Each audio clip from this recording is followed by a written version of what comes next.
guys? Welcome to the TurtleCoin podcast. I think this is episode 9. We're doing a blockchain 101 episode today where me and IBM CD are going to be going into some of the basic pieces of how all this stuff works. And hopefully we don't lose too many of you along the way. IBM CD, how you doing? Not too bad. How you doing this morning, Rock? Peachy. Peachy. Is that another one of those Southern references?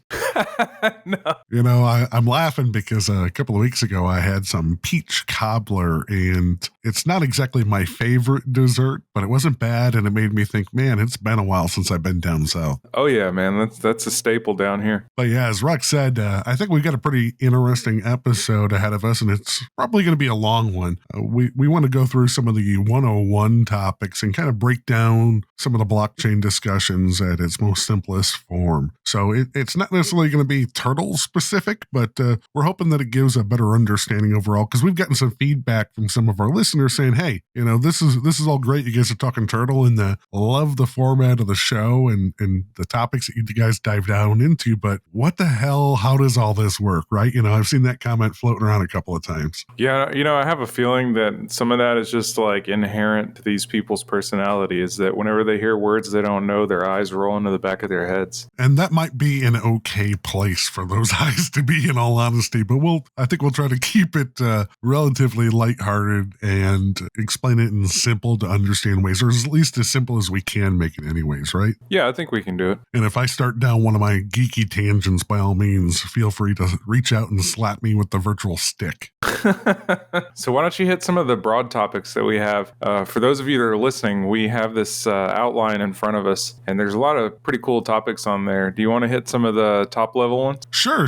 So I'll kind of go through some of the high level stuff, and then we can kind of start diving down into things. So first and foremost, you know, we'll give a little light conversation on what blockchain actually is, and how it kind of works, you know, at a very high level. And then we'll talk a little bit about consensus mechanisms, because I'm sure that you've all heard us speak about consensus and probably bumped into it in other projects as well. Talk a little bit about transactions, as well as incentivizing consensus protocols. So basically what makes it a currency and why do the currency pieces exist. We'll also talk about blockchain accounting, you know, so how balances are tracked, how coins are transferred, that type of information. Hopefully we'll get into a little bit about cryptographic keys. We'll talk a little bit about Diffie-Hellman and, as I like to affectionately call it, the Dick Tracy decoder ring solution, right? Man, I used to love that. I wanted one of those watches watches right up there with so a Captain bad. Crunch whistle, right? Oh yeah, I'm just saying, I wanted that Dick Tracy watch so bad. I wanted to be able to like talk into my watch and be able to communicate with people and look up stuff. But like we're in the future now, and we have that. And I look at what we had in the comic books, and then I look at what the Dick Tracy watch we have now, and I'm like, not like this. I get you 100%. We'll talk a little bit about how, you know, coins end up in your wallet. And I'm using air quotes because, of course, you guys can't see me because they're technically not. Exactly.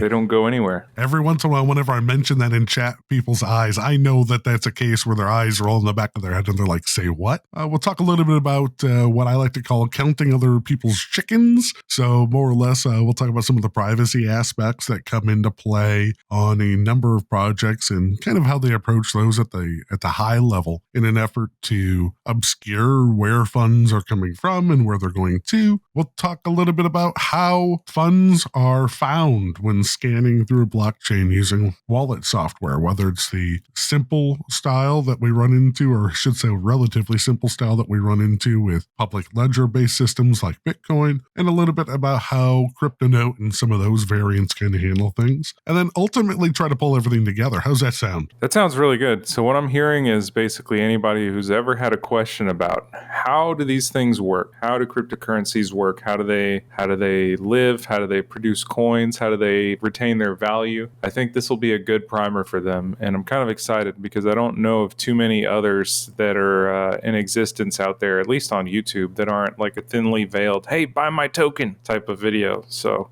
this will be a pretty good one, whether you're a TurtleCoin user or a Bitcoin user or whatever else. That's my thought process behind it as well. Try to get some information out there. And if you recall, you in particular, what kind of brought this topic to head, aside from some of the questions in the chat, is that I had lunch a couple of weeks ago with some people that, only knew what they were reading in the news and the headlines that kind of came across on their random news feeds.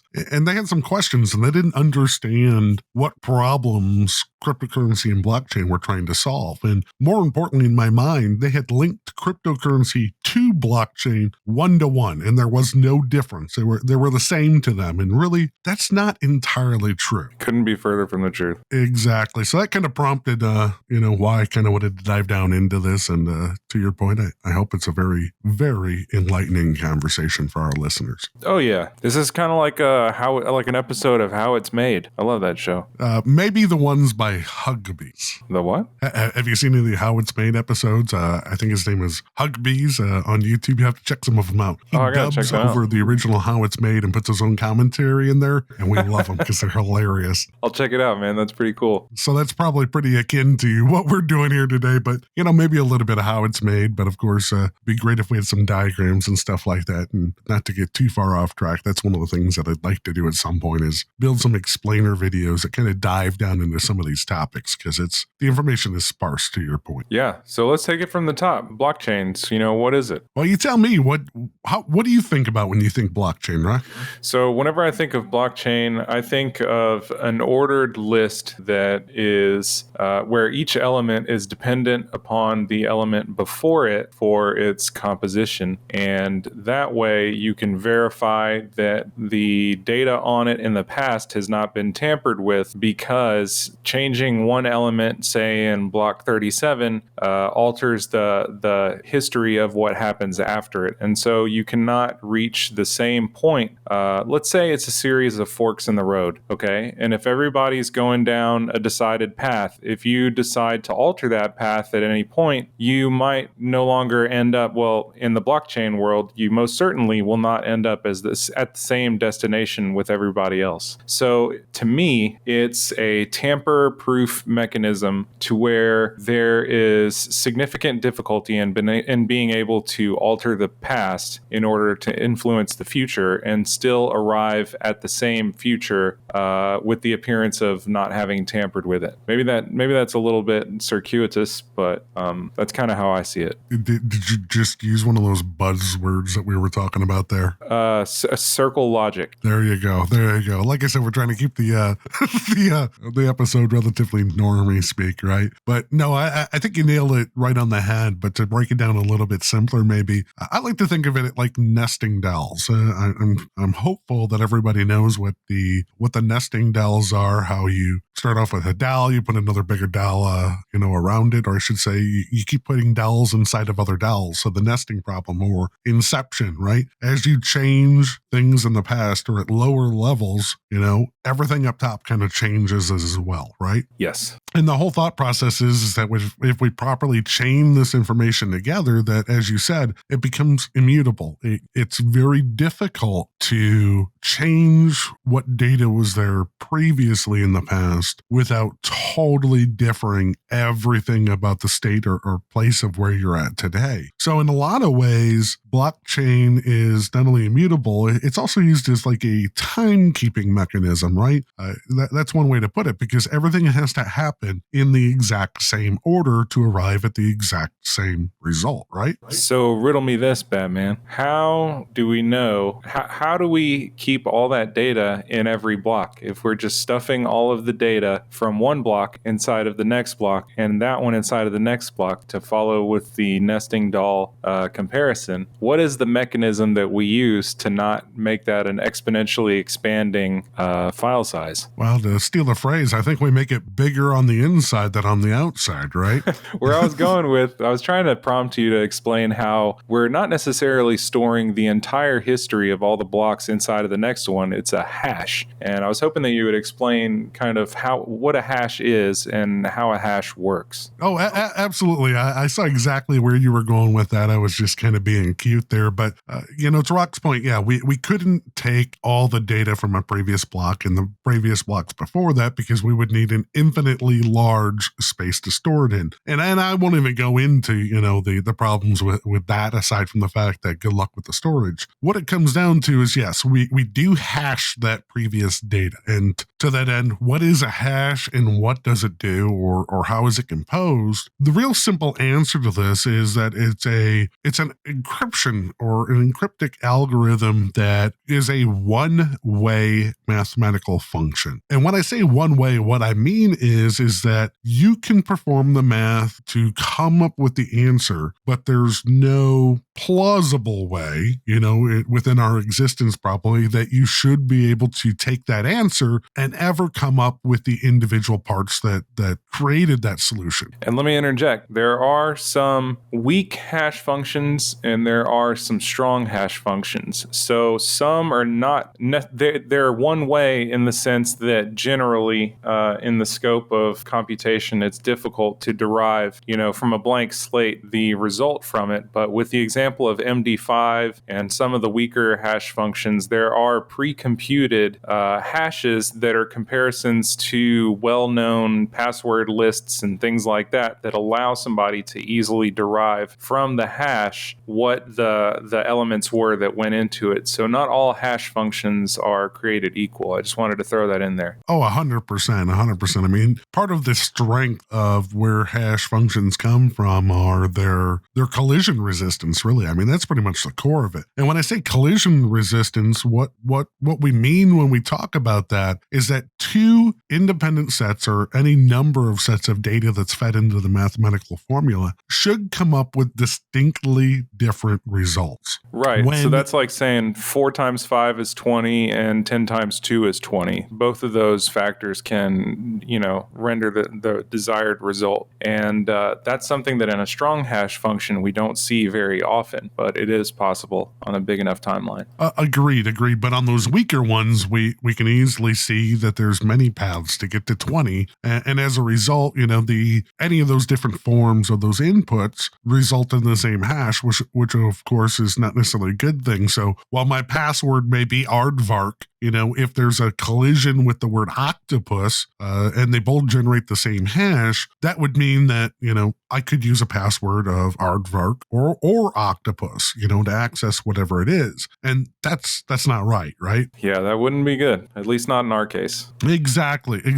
But anyways, coming back around to the core point, when we hash that data and we're using a strong hash mechanism, and today we're using in TurtleCoin a variant of SHA-3, the original Kekek that was pre-finalization. It's strong. It's relatively strong. There's I'm not aware of any weaknesses that have been published for the SHA-3 variant yet. Are you? No. Exactly. So we feed that block data, the actual block information, through those hashing, those one-way functions to come up with a short version or the hash digest that is able to definitively, describe that block. It's not actually the data inside of it, but it's immutable information that hopefully there's never any collisions for that describes that block. And we include that hash in the next block. So it's like a reference to the previous block versus actually including the block over and over again and getting infinitely bigger. And the pretty cool thing about hashing is you can feed it as much data as you want and it'll still generate the same size hash, correct? Correct. And there are different size digest available depending on how you run the hashing algorithms that are out there. For instance, SHA-3, you can generate a 256-bit hash, you can generate a 512-bit hash, so varying lengths, and the best way to put it is the larger the hash, the digest size, the less likely it is to run into collisions, but there's definitely some trade-offs there. A 512-bit hash is twice the size of a 256-bit hash and is the security jump jump between the two worth it? Like I said, the 512 is a lot less likely for collisions, but why carry around that extra data if it's presumed that SHA-3 collisions could be very far out in the future? Yeah, it's basically hedging your bets on what will be the most efficient. If quantum came out and became something useful for this purpose, then we would definitely have to reevaluate the way we think about those things, because the bigger the hash, ultimately, the bigger the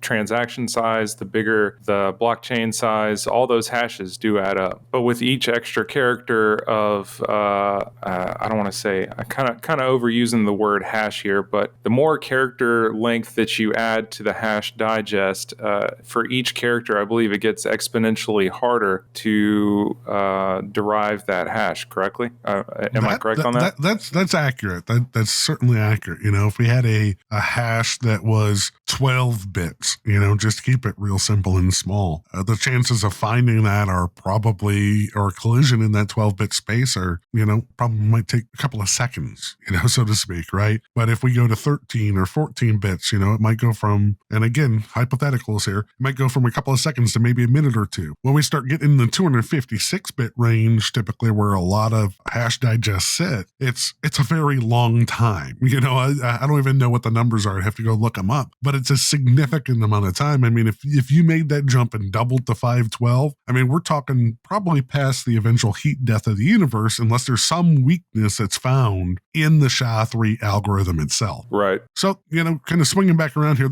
all those hashes that we keep mentioning, that's what allows us to chain the blocks together to build an actual chain. So when you think of the blocks as, what's the word I'm looking for? It's a link, like in a normal chain that you might find on a bike.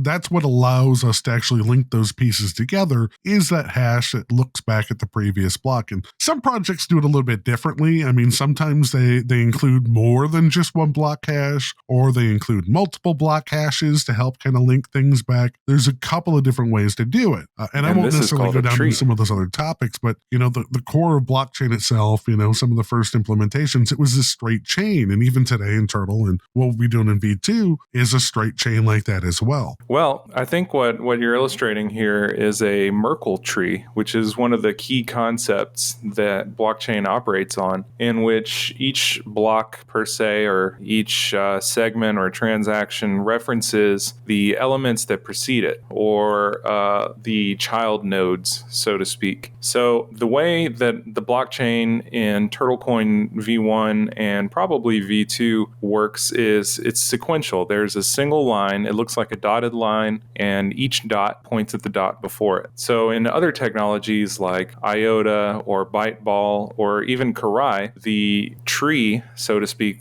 takes more of a tree form, in the sense that it's non-linear. There's other transactions that exist spatially in different paths, but they're all still tied to the block history, and everything is moving forward. That's what a Merkle tree is, whether it be a straight line or an actual tree formation. And one of the huge benefits of a Merkle tree is that if you know where in the tree the individual leaves exist, you don't need to know information about every single leaf on the tree to establish that tree has a common root, right? Correct. So I know in my mind we probably just lost some people there, but to explain this simply, one of the challenges that we run into in blockchain is establishing whether or not a transaction, so I'm going to call it a leaf, just to keep it simple. A leaf is included in the tree being the actual block, because there could be hundreds upon hundreds or thousands of leaves on a single tree. We need some way to easily verify what branch, or if we know that the leaf exists and what branch it's supposed to be on, we can verify that it's part of that tree. And Merkle trees really help us do that, because in some of the verification routines of checking that, we can verify, cryptographically speaking, whether or not that leaf is part of that tree, as long as we know something, a couple of different pieces about the tree itself. We can rebuild that without having to know about every single other leaf. Taking a loose definition of the Merkle tree, a lot of people are already using them and have been using them for generations without even knowing it. Think of it in the terms of genetics. So let's think about all of your ancestors and how the culmination of their genetics is what allowed you to be born as you. And think of how many combinations of people out there. Let's say if you wanted to produce you, would there exist a combination of people out there and bloodlines that you could combine to where a baby could be born today that is the exact genetic twin of you? And whenever you think about that, your brain starts to go off into space and you're like, man, that's not even possible. That's kind of the same way that a Merkle tree works, okay? You have to have a certain set of elements and they have to be in a certain order to derive that specific point in time, that certain specific key, that certain specific hash. So there's a combination of your ancestors that ends up equaling you. And you can't take your grandfathers and your great-great-great-grandfathers and switch those around and have it end up at the same result. And conversely, you can't grab a random segment of the population and produce new genetics from them and have it equal your exact gene code. Does that make sense? I think so. I follow what you're picking or setting down, or I don't know. I'm stepping in what you're. No, I'm still saying. You smelling what I'm stepping in? Yeah. That's it, man. It's a Sunday morning. We need some more coffee to table 6. Yeah, then bring over the flapjacks and bacon, please. Oh man, I could so go for a grand slam right now. I'm not even kidding. I thought you were more of a chicken and waffles kind of guy. I sure am. I'll take that too, man. Oh, fair enough.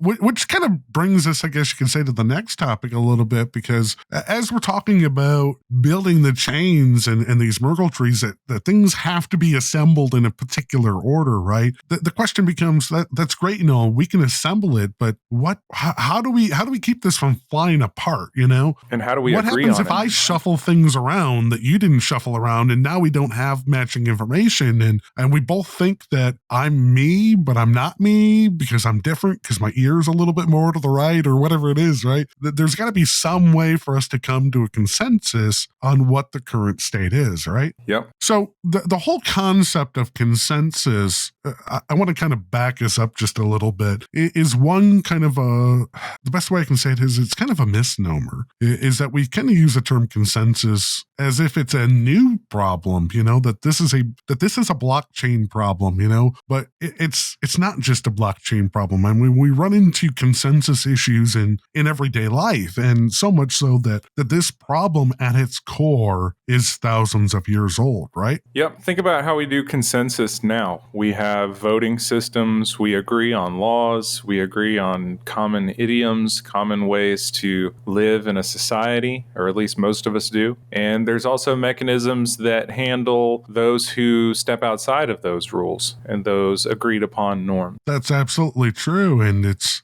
interesting to think about it that way, because that was part of the conversation that I had a couple of weeks ago that I mentioned. Was they're like, so what problem is blockchain solving? And I said, and I told them bluntly, I said, blockchain is not solving in and of itself anything other than the immutability of the past. What does start to solve some of the problems is the actual consensus mechanisms at play, because like we kind of just said, consensus is an issue everywhere. I mean, whether it's you and your significant other trying to decide what to have for dinner, or it's generals in the field or lieutenants in the field trying to take the orders of their general for a common form of attack, which brings us around to a hopefully problem that some of our listeners have heard before. Are you talking about the Byzantine generals problem? Absolutely. You might know this story a little bit better than myself. So if not, I can kind of jump in there, but let's see if we can tell our listeners just the high level points on what that problem's about. Okay. So the Byzantine generals problem is kind of like one of these thought experiments. Okay. And you've got basically a general that says, hey, we're going to attack this certain city on a certain date, and can you help us out? And so the soldiers go and they talk to the other soldiers, and they're like, hey, can we do this certain day, and they're like, no, we can't do it on this day, and we can't do this city here, but what if we go on this other excursion here and raid this other city first? Will you go with us? And so the messenger runs around and he's asking, hey, who can help us out, and can you do this date and that type of thing. And if there's no way, if let's say some guys along the way are like, yeah, sure, we can go on this other day, and kind of poison the flow of data, then it kind of leads to a breakdown in agreement. Is it something like that? Generally speaking, yeah, and I'll add some additional clarity there. But the whole concept comes from the fact that in military hierarchy, you follow the orders of your commanding officer, right? I mean, that's everybody knows that from every movie, every television show. It's sir, yes, sir, right? Right. So the whole concept behind the general's problem is that the general actually has the problem that he's saying, these are the orders, we need to do a coordinated attack, and that could be surrounding this individual city. And there might be 5 individual, let's call them captains or lieutenants, kind of leading a couple of groups, right? And they might have their other motives. Exactly. And he can the general can send out his order that says, we are going to attack on this date at this time, and you guys are going to move in this direction. What the problem actually entails is that those individuals that are running those individual groups may be defectors. They may not be the sir, yes, sir type. They may be the questioning type that ask the why when they shouldn't be asking why, or they may hold back. And the problem with that is that if any of those individual groups around the city fail to do their part, the battle as a whole is not won. So there has to be some way for the general to ensure that enough or everyone that needs to attack gets the right order and actually commences the attack without the chance of those defectors poisoning the well, as you said, maybe by passing along misinformation. Yeah. And, sometimes it isn't just that somebody is doing it maliciously. Sometimes it's just like a breakdown in communication. You may have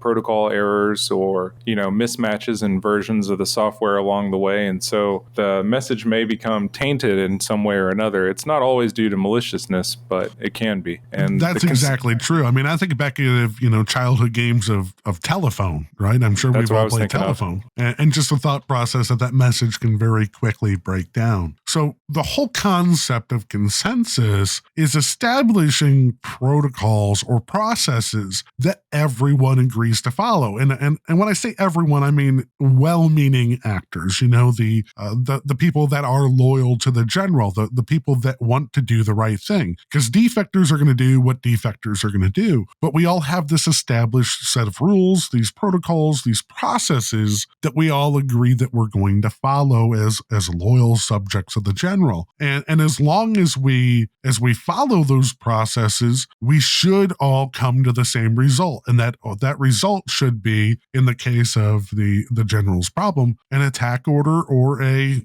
hold off order, right?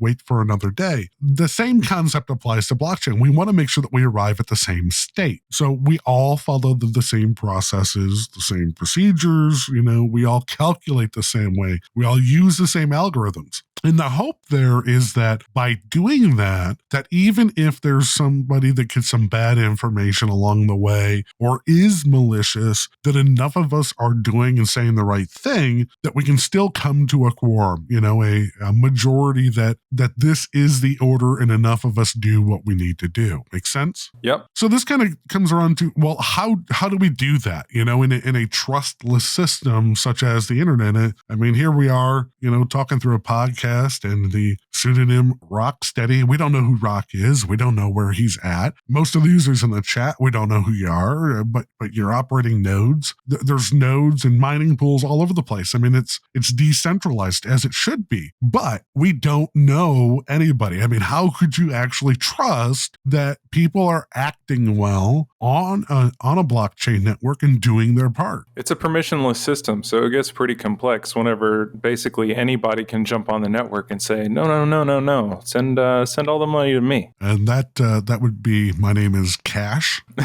Yeah. But so there's got to be some way to keep people honest and come up with a way to form that consensus. And the first ones that kind of come to mind are probably the top two means of doing that consensus, and that's our friend proof of work, or POW, and then also another big one, proof of stake, right? POS. Yes. And I know that we've talked a little bit about mining in the past, but the whole point of proof of work is that it's basically a big game of guess the number, right?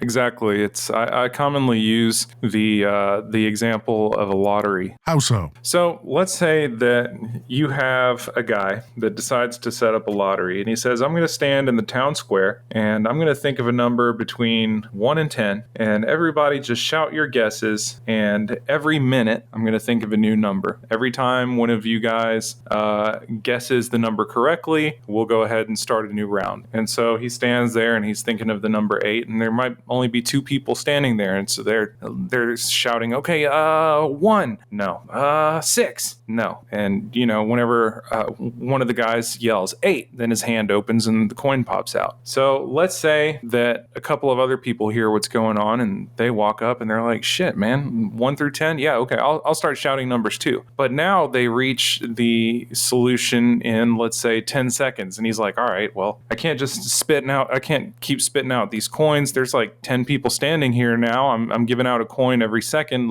Let's do a number between 1 and 100. And so now those 10 people start shouting numbers and everything, and one guy's like 88, and he goes, all right, well, here's the number, or here's the coin. And so as things go, he's trying to make one round of payment every minute. That's the only way this can be sustainable, and the crowd of people keeps joining, so the number space in the guesses has to expand somehow to accommodate for that. Proof of work is pretty similar. Miners are taking an accepted way of hashing the data in the blocks to produce a possible hash that may unlock the funds for solving it. And so this is the method we use to put blocks on the chain, and the way that we determine that there must be some resource spent, there must be some way to establish your authority as the next person to append something to the ledger. Am I getting that right? That's pretty fair. That's pretty fair. So proof of work in that sense, in the early days,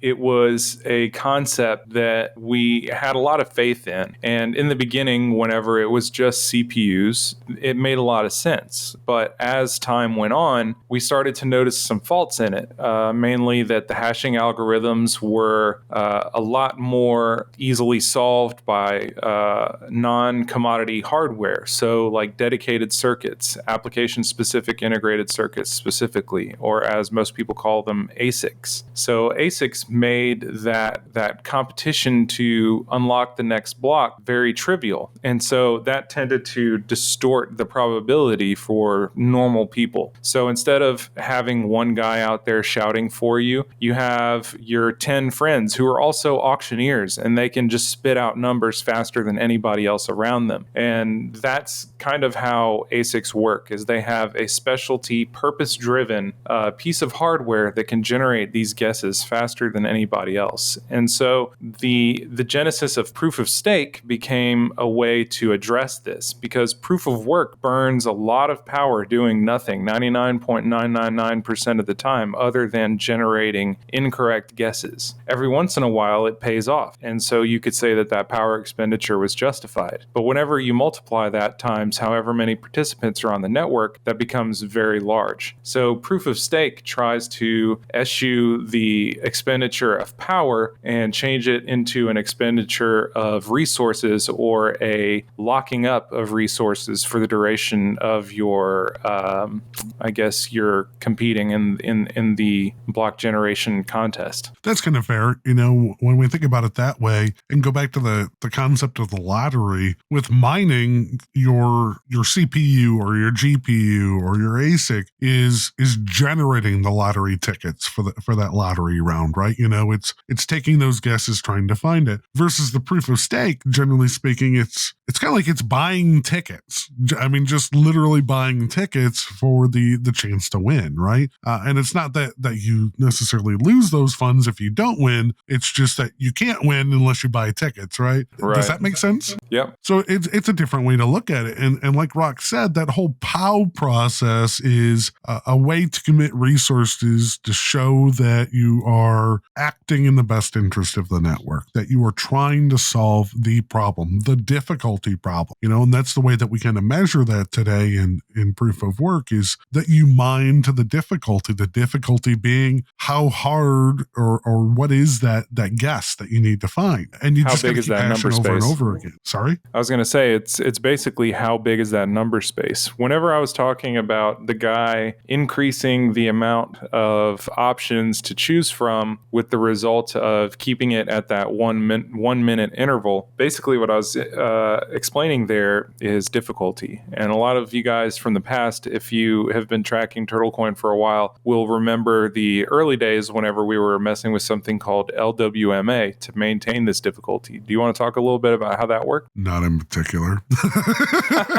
We should get Zowie on one of these days. Oh, that could be interesting, man. I haven't seen a whole lot of interaction in his chat in a while. He might have went off on something else. He's chilling in Florida right now, man. Just kicking it on the beach. Yeah. Cool. But yeah, just to kind of explain that a little bit without necessarily diving into what it actually means. But part of the challenge with difficulty is maintaining it in such a way, like Rock said, that if we have a goal that the guy wants to hand out or create a new block every minute, you got to keep that range in check. You don't want to make it too easy, like in 1 through 10, where people can spout it off and solve it in no time at all. But you don't want to make it so difficult that it's impossible to find it within that time frame. So the best way to do that is kind of look at some of the past block solving times, or how often people are finding the right guesses, and come up with a mean or an average, so to speak. And in the case that Rock mentioned, the LWMA algorithm there, try to come up with a moving average that makes sense. A weighted moving average. Yep, the weighted moving average to try to set the space in such a way that we believe that it's going to take, as close to a minute as possible in most instances for whoever's out there to guess the right number. And that's part of the challenge. I mean, that's why we see on most blockchains today that we can say, hey, look, Turtle's on 30-second blocks, but if you go out to the Explorer and you take a look, you may see some that pump out, 45 seconds apart, while some pump out in 7. But if you actually run the global average over the entire life of the chain, the last time I did it, we were within like 1 second. We were hovering between 29 seconds and 31 seconds on average. So, which is fine, which is perfect, right? That's the rate that we want to solve blocks. So there is some variance on a block by block basis, but overall, because of those weighted means and the averages, it stays pretty much on track. And the same holds true for practically any project out there, as long as they're using a difficulty algorithm that adjusts properly. One example of something that can kind of hurt would be how often Bitcoin adjusts the difficulty, right? Yes. And man, I'm having a Sunday morning brain fart here. How often is difficulty adjusted on BTC? Every 10,000 blocks. That is a disaster. Well, I mean, there's enough hash rate going into Bitcoin, and it's not that bad. The only time that it really distorts or differs from that is, of course, post launch. There were a couple of days between the Genesis block and the next block. There was also another really long block, and there's been times where blocks have been solved, 2 in a row, but those are exceedingly rare, and it's within the realm of mathematical probability that it'll happen at some point, and there's been times where miners on the TurtleCoin network have spit out 2 blocks in a row, like immediately, and it's totally within the realm of possibility, and it's within the spec of the system. So it's not really too crazy. I guess that's fair. I guess that's certainly fair. I'm thinking of more of it along the lines of we've seen some massive hash rate drop-offs before and some wild swings well, look at every things time that quickly. China decides that Bitcoin mining is no good, and the hash rate drops a little bit, or whenever there's a flood somewhere and the hash rate drops a little bit, and it recovers. The currency mechanism there is the silent third factor in difficulty adjustment. That's true. And we'll get into that in a couple of minutes. But so there, like I said, there's a couple of different ways to kind of solve that consensus question. With proof of work being relatively popular, but we're starting to see more and more projects, including Turtle itself, moving over to a proof of stake model. And there's numerous other proof mechanisms out there. I certainly don't want to go through and chime in on every single one of them. I'm sure you've seen a couple as well. Yeah, there was a long period. I think there was a proof of skate. Yeah, I was going to say there was a long period where people were trying to do proof of this and proof of that, proof of storage and all this stuff. And I think along the way, people kind of forgot what the whole purpose of these proofs, and I'm saying that with heavy air quotes here, these proofs are for. And I think a lot of people kind of miss the point. What do you mean? Okay, so whenever you have things like proof of existence, proof of notoriety, proof of Doge, like, come on, man. Some of these people kind of miss the point that this stuff it's for achieving consensus, and it's not just for being cute. Or I think some people try to form new methods as a way just to kind of get their name out there. Everybody wants to be the next come from beyond. So it's just, I don't know. There was a period there where things got a little bit too commoditized, a little too novelty focused. I can agree with that. And that was kind of part of what was driving some of my discussion here, was that a lot of this stuff kind of got lost. The core concept, as I've kind of taken a look around at some of the information kind of hitting the web and some of my news feeds, that like, what the hell problem are you guys trying to solve? Because the core problem in my mind is still a social problem, coming up with a consensus mechanism that works and keeping that immutable record there. And what kind of problems can we solve by using that technology? Not just driving for the next Lambo. I mean, there's no way to put it better, I think. Yeah, that's a pretty good description. So tell us about proof of stake. Did you say proof of skate? I can't.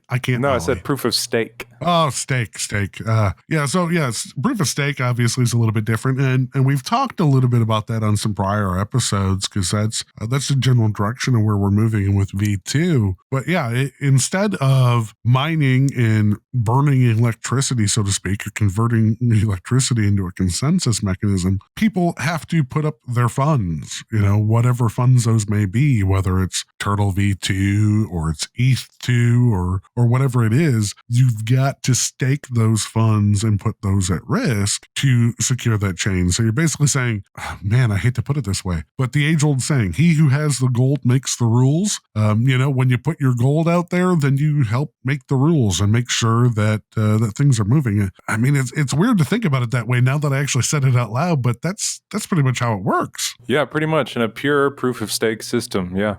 And the goal here, of course, is to try to decentralize it as much as possible. I mean, because that's probably one of the big sticking points that people have with proof of stake, is that if you have a whale or a handful of whales, they have the ability in most systems to take full control then. I mean, he who has the gold, right? Correct. Which is why we've tried to take a different stance, at least in V2. Not that I'm trying to get on that soapbox, but, that we're cutting out, the top stakers as part of the election processes, or I should say the top candidates, to try to disincentivize, people getting that big and throwing their weight around like that. We want it passed around and kind of spread around, so to speak, to try to keep things even and give a better chance for decentralization and avoid the impact of whales. But that is a serious concern that people have, and it's something that is, I shouldn't say that is, but was very much overlooked in some of the first implementations of proof of stake. Well, in the absolute first, 100% proof of stake, if I can recall correctly, was in NXT. Given that proof of stake was invented by BC Next, the guy who later went on to become Come From Beyond, he was the one that created NXT. And if I recall correctly, there was like a crowd sale or some type of deal. God, it's been so long. But he basically asked for people to put up BTC, and that would be converted to NXT. And NXT had all of its, I can't remember what their total emission was, but all of it was emitted in block one and then distributed proportionally to those who invested, I think up to a maximum of like 1 Bitcoin, which wasn't a whole lot back then. And this was like 2013-ish, so it was just like a few $100s. And so in the end, once the network went live, it got distributed proportional to everybody else. And so those original stakers are in a pretty good position. But some would also argue, that it's unfair. And to that, I would probably mention to them that these are the people that have the most significant stake in the network at that time. And so you have to think, these people were creating this consensus mechanism as a way to fight the ASIC dominance in Bitcoin and some of the initial faults, and the faults in the way that proof of work ends up shaking out in the case of Bitcoin. And so I think they had noble intentions, and there's a lot of ways to argue this way or that. But I think in the event, or in the case of NXT, we didn't see any really significant drawbacks from that type of arrangement, because those who invested the most in NXT early on later went on to fund things like development because they were highly invested in the network itself becoming prosperous. And later on, the same guy ended up going to, I think he helped found IOTA also, but they use another similar system. But the way that we use proof of stake in Turtle V2 is a little bit different. It's more of a more fair version of proof of stake, if I had to think about it, because in a traditional proof of stake system, if somebody through whatever way acquires the majority of the currency, they're going to be picked the majority of the time for interacting with the ledger as far as appending new results to it. And it becomes, somewhat one-sided if somebody gains the majority of the currency. But in Turtle V2, in eliminating the top and the bottom from the candidate pool, it kind of forces the network to come to a mutually agreed upon mean or average that people should stay within to remain competitive in the network. And so it's not only an upward pressure, but a downward pressure with regards to how much you can stake realistically, or not stake, but how much you can put up to be in the candidate pool. That makes sense, and that's one of the differences. And we hope that it works out for the best, and I think it really will, because it's translating the stakes to votes in our instance instead of just straight stakes, which is the curious part of it, because the election processes that we go through in the code as a basis for turning those candidates into producers or validators. I mean, hopefully it works out solid. I'm not going to say that it's infallible, right? I don't want to go that route, because obviously we don't have a full test running and we haven't seen it work in production. But I think I have some high hopes there for it, and it's just another consensus protocol. At the end of the day, you have to choose something. You can't just go out there and have it be a free for all. There has to be some way for the network to agree on the current state of transactions. Which brings us to the next topic. Look at that. Man, I got these segues on point today. Booyah. So transactions, we've mentioned them before, and we've kind of strayed away from them so far in the discussion. But transactions are, put it simply, just instructions to change the state of either the blockchain itself, or change the state in a client-side wallet. And so I'm it doesn't have to be currency. In a weird way, right? Go ahead. I was going to say, it doesn't have to be currency necessarily. Exactly. It definitely doesn't have to be currency, because, like I said, it's just instructions to do something that's stored in the blocks in an immutable way in a specific order. So to back this up a little bit, think about it that way. Again, I'll repeat it just to make sure that I'm getting the point across here. A transaction is a set of instructions that, when involved in a blockchain, tells us to perform these instructions in this specific order, which allows us then to arrive at the same results if we're all following the same instructions in the same order, right? Correct. And to Rock's point, it doesn't have to be currency based, and that's one of the strong points that I have to get across here, because that's part of how we leverage the staking mechanisms in V2, is that some of the transactions, and I'm using air quotes there, are literally just instructions telling the nodes to change their state. So whether it's a recording of a stake, or a distribution of a stake, or a payout of a stake, or a recall of a stake, those are basically just instructional transactions that tell us to change the state. So to put it another way, we take a look at something like ETH, right? With contracts, or I'm sorry, the smart contracts, those are just instructions to change a state there. So they've taken that route as well in some regards. And we have to think about it that way. It doesn't have to be currency. Again, I kind of walked somebody through this example the other day. It could be voting, with no currency involved whatsoever. I mean, literal voting, going to the polls, voting for representatives or your president or whatever it is. It could be transactions that record the transfer of assets, like land. I know I've seen some projects that are trying to focus on land tracking, or the whole chain of custody for practically anything. That does not have to include a currency aspect. It just has to be instructions that changes a state, either on the chain or in a wallet or something else, right? Correct. So when we think about it that way, it unlocks a lot of doors, when we think about it at the core. And that's probably one of the things that people often struggle with, is that, like I said at the start, people think blockchain and then they think cryptocurrency, or they think currency, right?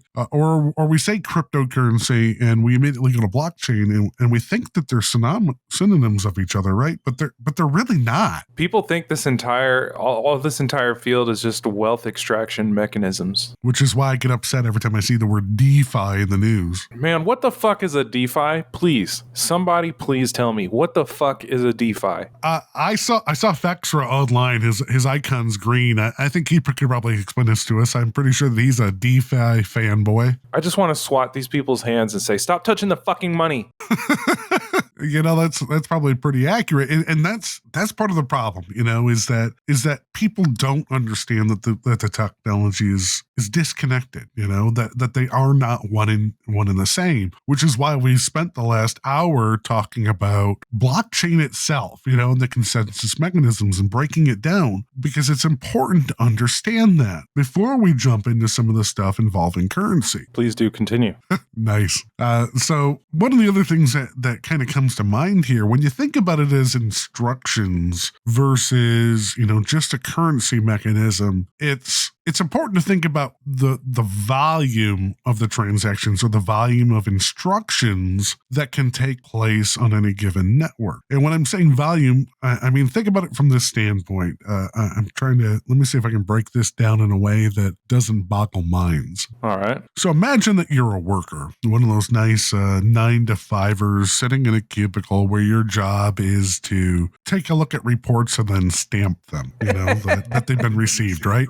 Yeah. Would they be TPS reports? They are very much TPS reports, and you got to mark them as received as they come in. Now, to put it simply, each one of those TPS reports tells you something that you need to change about your future TPS reports, just to be funny. But so you have to process them. You have to process them quickly and in order, right? That's the whole idea here. So imagine that there are 5 people that are sending you TPS TPS reports on a pretty regular interval. You can probably keep up with reading through 5, and that's all fine and dandy. And you might get away with a little manila folder, to kind of hold the in and the out pile, keeping relatively simple, right? Correct. Now imagine that the volume increases, and all of a sudden you have to start handling TPS reports coming in from 50 people or 100 people or 1,000 people. That manila folder is no longer going to be able to cut it, and you can only stamp so fast, right? Yeah, there's an upper limit. Yes, there's always an upper limit to this. Now, in addition to the fact that you can only stamp so fast, you only have so much room on your desk, right? I see where you're going with this. I like that. I like that. So now we're getting to the point where at any given time, you may have 100,000 TPS reports stacked up in your inbox on the inside of your desk. And it might be an entire cage of folders or a filing cabinet that you've got a filing cabinet that's in and out. That's a massive amount of paper. And that could literally be what the network expansion looks like in some cases. And you still have just you with your rubber stamp, right? Yep. So we know that we can only process so many of these so quickly, because not only do you have to look at it, you have to read it, you have to figure out what you have to do and do it, and then stamp that you received it, moved it to the outbox. It's actually a pain in the ass. It doesn't matter how fast you're able to do that, you still have to repeat that every single time for every single one of these. So there becomes I guess you could say, a tipping point or a balance to any of these systems where you can only process so many so quickly. I mean, just at the core of the process steps, like I said, reading through it, looking at it, validating it, stamping it, moving on. The same thing exists in cryptocurrency or blockchain networks, that a transaction has to have those things happen. It has to be looked at, has to be validated as valid, it has to be stamped and approved. The cryptographic primitives can only spin so fast. So think about that as you stamping it and doing all that work. On top of that, those inbox and outbox pieces, right? We can only store so much data in memory at any given time. So our inbox can only ever be so big, and our outbox can technically only ever be so big. But on top of that, there's one other piece that I haven't mentioned yet. Can you guess what that is, Rock? Let's hear it. So how the hell do all those TPS reports get to your inbox in the first place? You've got all these inbox items coming through from all over the world, right? Something has to transport them to your desk. And that would be the actual underlying network itself. And the underlying network itself can only move so quickly. To put it bluntly, the speed of light is the fastest that we can go. And the speed of light through optical cable can only go so fast, right? So there's only so much bandwidth available into your desk to be able to bring those TPS reports, those transactions to your desk for processing. So think about it this way. There is an upper limit to the ability in distributed systems to pass around transactions in a quick manner, to get them to nodes, to walk them through the transaction validation process, to then include them in blocks. So when I'm talking volume, I'm talking about transactions per second, which is a TPS. Damn it, you got me. Hey, and it's not just how fast they can move from A to B. This kind of considers it in a vacuum. There's also the propagation to the other nodes that are listening, verifying, keeping track, and doing their own operations. So it's an exponentially larger and larger and larger burden on the network infrastructure. And that further impacts your send and receive. Correct.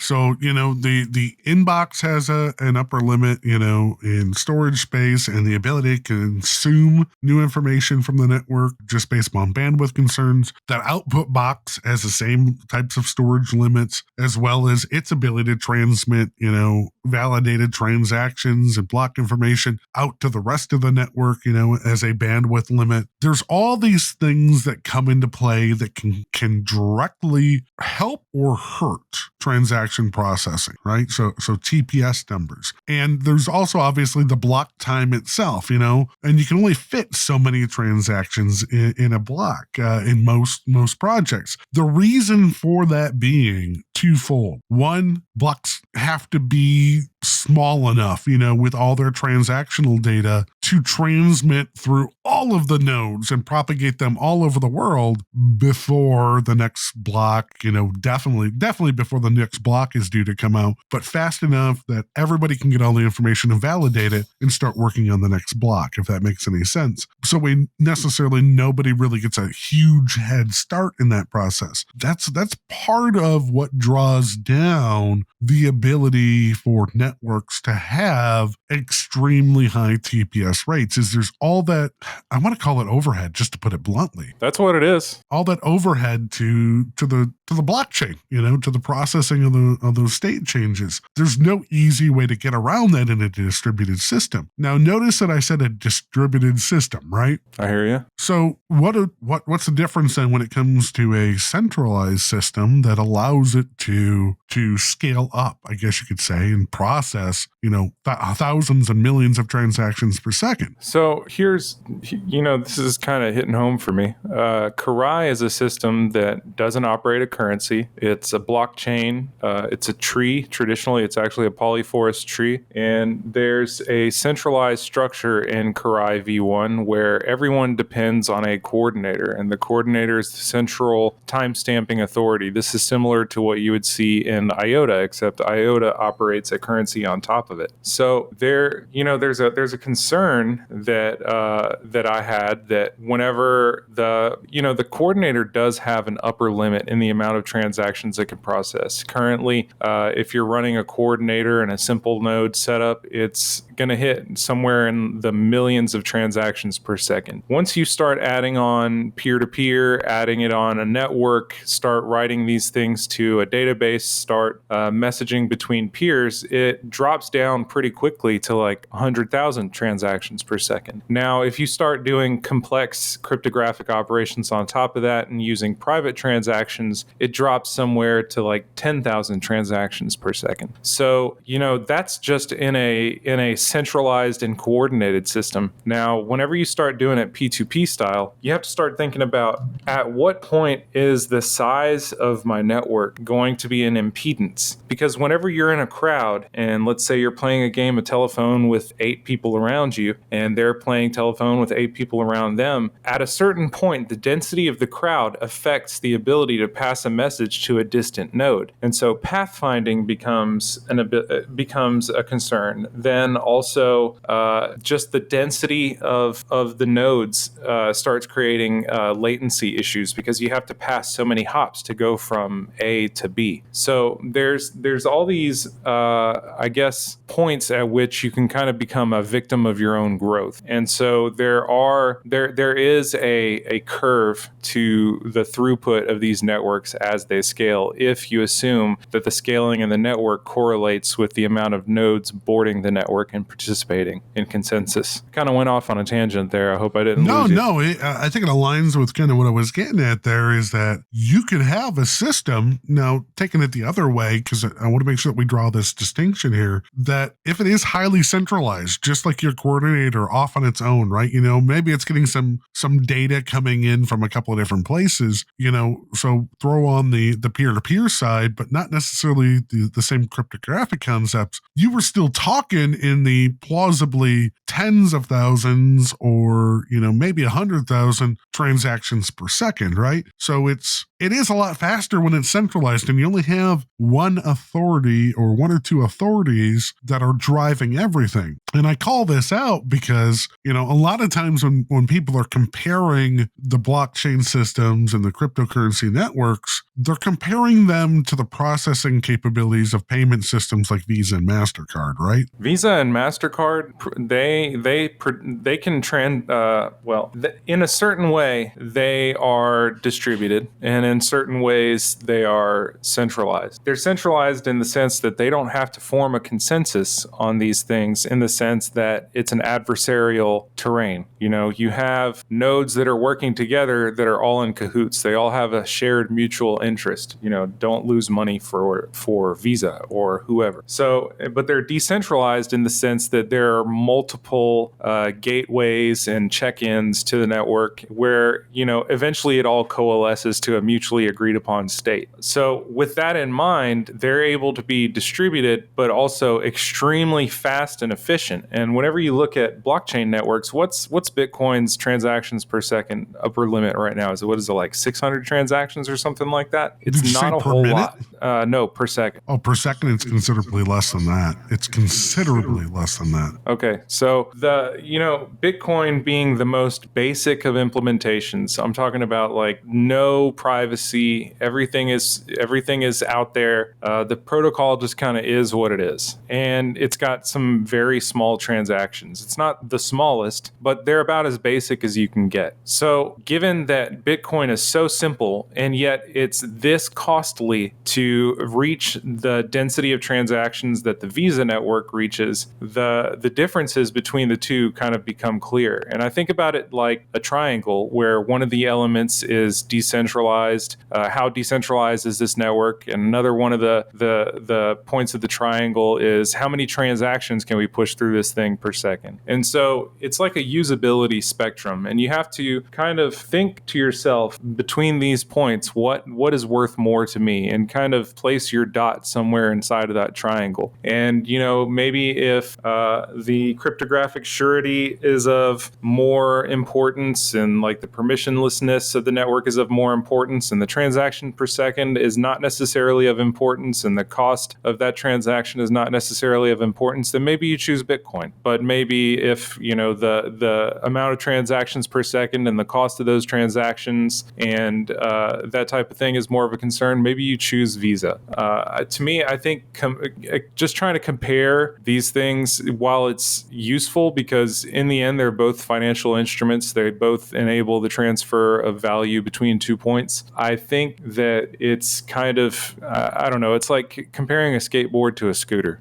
Exactly. And that's the call out that I wanted to make. And by the way, I did just kind of take a quick glance, and it looks like most of the documentation out there says that Bitcoin does about 7 transactions per second, give or take. I was way off. Yeah. Well, like I said, way off there. But yeah, that's why I wanted to call this out, is because whenever people are talking about transactions per second and they're comparing any of the blockchain networks to things like Visa, MasterCard, it's apples and oranges. Okay. It is two totally different situations that you can't really strive for. Well, I mean, you can strive for it. Don't get me wrong. Everybody can set goals. You're not going to achieve feature parity. Exactly. Because there's trade-offs being made in each direction, and it's important to understand that distinction. So, regardless of the fact that people think that ETH2 is going to do like 10,000 transactions per second, that's largely because it's moving to proof of stake and away from proof of work, right? But B, they're making choices. There's something being done to make that probably more centralized. I mean, in all honesty, I not that I'm trying to throw some stones or anything like that, but that's essentially what you'd have to do to really kind of speed things up. And even taking a look at some of the other projects, the only way that they really achieve really high processing rates is by pulling some stuff back home from the decentralized point, at least from some cursory reading that I've done over the last couple of months. Yeah, Zilliqa is a good example of that. So again, it's all trade-offs. I mean, yeah, you could have a truly 100% decentralized system, with the utmost privacy and confidentiality, but you might only get, seven transactions per second or slower, right? Or whatever it works out to be. If you want something faster, you got to give something else up. Yeah, pretty much. There's always trade-offs. The way I kind of explain it is that centralized and decentralized is not a binary characteristic anymore. There are shades between them, and there's different systems that end up being more centralized than others or more decentralized than others. I agree. There's definitely at least 50 shades of gray built into that. Ooh, you dirty birdie. I saw a chance. I had to take it. So, currencies, why do? So, yeah, we'll just launch off of that after I just made a reference to that, right? So, the whole idea of currency kind of being built into these systems, it's not really a get rich quick scheme, as much as, a lot of shit going forks are, right? The whole idea behind involving a currency or as a currency in blockchain projects is as an incentive for people to participate in consensus, right? Correct. The whole idea there being, if you do your mining, if you validate the proof of work, if you put up your stake, if you eat your if you vegetables. follow the rules, sorry? I said if you eat your vegetables. Exactly. If you do all these things and you're a loyal lieutenant to the general, and you process things appropriately and you follow the rules, like I said before, and you eat and you drink your Ovaltine, you should be rewarded for doing so. And the best way to kind of reward people for that, I mean, don't get me wrong, we could definitely hand out stickers that said I voted, but the best way to do that is to reward them with something that they can use to trade for something else. And not totally to get into the trade discussion, but that's where the currency stuff comes into play, is that you have to incentivize people to participate. Yeah, nobody does this shit for free, man. Well, not many of us anyways. So there has to be that incentive, right? And that comes in a couple of different ways. First and foremost, it's via block rewards, as we've talked about previously, even in this episode. It's that reward for finding or creating the block, But at the same time, a lot of networks also include, the ability to claim the transaction fees that users have paid as part of conducting the transaction, right? That's what happens in Bitcoin. So it happens in Turtle. Yep. So if you find the block, you can collect those fees. You can collect that reward for finding the block, and that's your incentive. So for going and doing all of that mining, or putting that stake up, you will get a reward. Your pocketbook grows. You get paid for your work. That's an important part of this. The entire game theory behind it is that there has to be a balance that you are rewarded well, for that. But there also has to be a way that if you don't do the right thing, that there's a penalty as well. As there should be. As I like to say, sometimes you get the carrot, sometimes you get the stick, right? Yeah. So that's the important thing to realize, is that, in a lot of POW-based networks, like I said, the incentive is a block reward, it's the transaction fees. Sometimes there's a penalty involved, but it's not a penalty in the normal sense, is it? What are you talking about? Like a reorg where your money just disappears if you mined on the wrong chain? No. I'm talking about the idea that, hey, look, blocks can only be so big. A lot of currencies include a penalty or a penalty zone, where if a miner or a pool in some cases goes and creates a block that's bigger than what's permitted at the time, they might dock the normal base reward by a certain percentage, right? There's some kind of a penalty there for not following the rules, or I should say following the rules 95% of the way, if that makes any sense. Yeah. But in the staking systems, proof of stake, it in most cases it is actually a penalty. They will come after your funds. It's not we won't pay you as much this time. It's you're going to pay us, and whether that's through a burn or a redistribution or whatever it is, it's the incentive. Like I said, there has to be some kind of an incentive to perform well, and in most cases there has to be some kind of a penalty for not performing well. So it all does tie back to game theory, and this is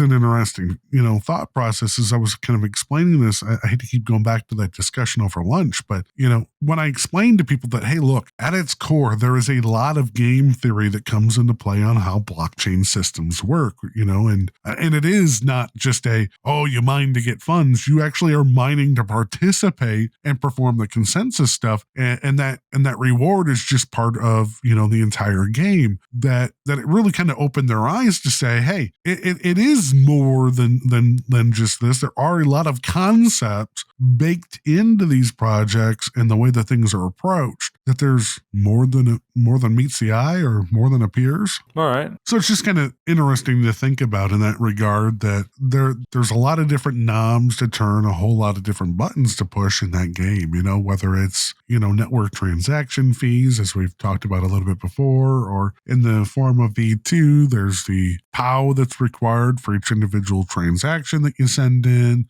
All that stuff comes into play when you think about how the consensus mechanisms work and making sure that people are incentivized correctly for doing the right thing. Or in some cases, de-incentivized, if that is a word. That's why I kept saying penalized instead, because I wasn't 100% sure if that word was real and I'm too lazy to look it up on a I'm Sunday winging morning. it. Fuck it. We're doing it live. When I test in production. Exactly. So, one thing I was thinking about is I wonder if there does exist a perfect amount of fee that allows the network to scale, within the confines of the software and the network throughput and everything, that allows it to scale sufficiently to where the fees do sustain the energy output. And not just like power energy, I mean, cost. Well, it's interesting that you phrase it that way, because that's kind of what I was hoping to go for with the way that we do the transaction fees in V2. I was hoping to prompt that discussion because it is kind of unique. Yeah, correct.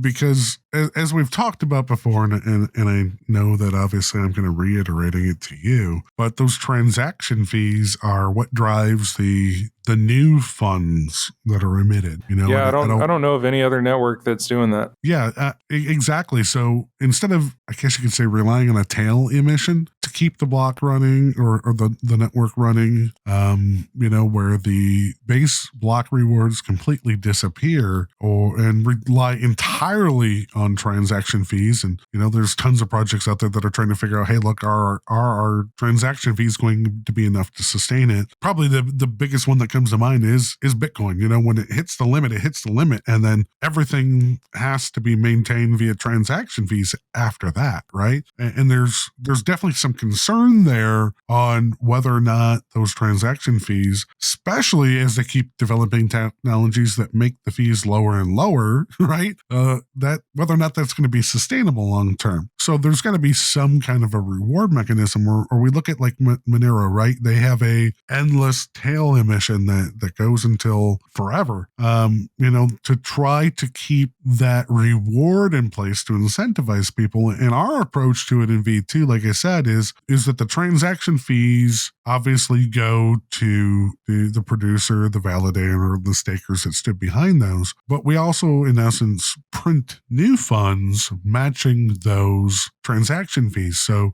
as we've said before, use dictates emission. And that's a different concept entirely, because there are a number of networks that have no transaction fees. So they just have to take it. Well, they just have to take it, but doesn't that also mean that they have to continuously print new funds? In some cases. Well, let's put it this way. If you're not printing new funds and you have zero transaction fees, what incentive is there for people to do the right thing? You do have a point. So, maybe some of those people should listen to this podcast and just fast forward to this part.